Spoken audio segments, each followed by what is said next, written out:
Every morning looked the same. The alarm rang. She reached for her phone. 5 minutes turned into 20. Amara stood in front of the mirror brushing her teeth, staring at her reflection like she was waiting for motivation to appear. She wasn't unhappy. She just felt paused, like life was happening, but she wasn't moving. She didn't notice the pattern forming beneath her feet, because when repetition feels normal, you stop calling it a cycle. She walked the same route to work, same bus stop, same streetlights, same quiet promise in her mind. Tomorrow I'll start the course, start waking earlier, start saying no.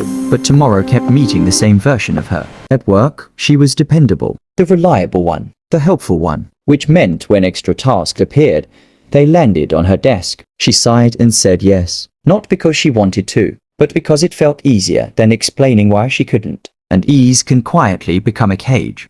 At a cafe that evening, her friends talked about big plans, promotions, new businesses, bold moves. Amara nodded and smiled. When they asked about her dreams, she said, I am working on it. She wasn't lying. She just wasn't acting. That night, she saw the evidence. The unfinished online course, the notebook with half-written ideas, the reminder she kept postponing. She wasn't lazy. She was afraid. Afraid that if she tried fully and failed, there would be no excuses left. So she stayed busy instead. Busy feels safe, but busy isn't growth. Walking home under streetlights, she stopped at a shop window. Her reflection looked tired, not from work, from postponing herself. And for the first time, she admitted something quietly. I'm the one keeping myself here. That thought was uncomfortable, but it was honest. The next morning, she didn't grab her phone immediately. She just sat there, breathing. It felt strange. Change often begins with a small interruption. She made breakfast slowly. No rushing, no scrolling. It was a tiny decision. But tiny decisions are where patterns begin to crack. Later at work, it happened again. Can you take this on too? Her heart raced. She almost said no. Almost. But instead, sure, the word slipped out. And she felt it immediately. Disappointment. Because the hardest habit to break is pleasing everyone. That night, she wrote in her notebook, why am I scared to choose myself? The answer came softly. Because choosing yourself means risking discomfort. The next morning, she looked in the mirror and whispered, this stops here. No drama. No big speech. Just a decision. When her manager asked again for extra work, she inhaled. I can't take that on right now. Silence. Then, okay, that was it. The world didn't collapse, and something inside her shifted. Boundaries aren't loud, but they are powerful. When she told her friend she needed weekends to focus on herself, the reaction wasn't warm. Are you okay? Yes, she said. I just need to grow. Growth sometimes feels selfish to people who benefited from your silence. But she held steady. That night, walking alone, she felt lighter.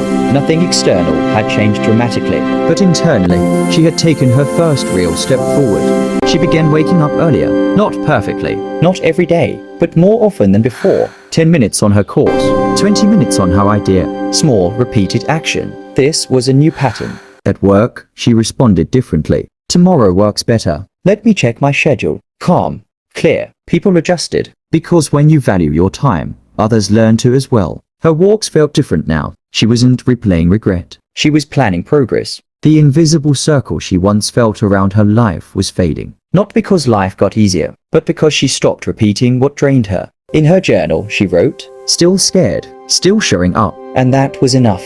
Weeks later, she woke up without the heavy feeling. Not because she became perfect, but because she became intentional. At work, she made clear decisions. At home, she built her goals consistently. People noticed. You seem different. She was. She stopped living on autopilot. One evening under the city lights, she realized something simple. She was no longer stuck. She had just been repeating what felt safe, and safety had kept her small. Standing on her balcony, looking at the city, she understood. You are not cursed. You are not behind. You are not incapable. You are just repeating patterns that feel familiar. And patterns can be changed. One decision, one boundary, one consistent action at a time. So tell me, what part of this story felt like you? Let me know in the comment section. And if this spoke to you, maybe it's time to step out of your own circle. I'll see you in the next video.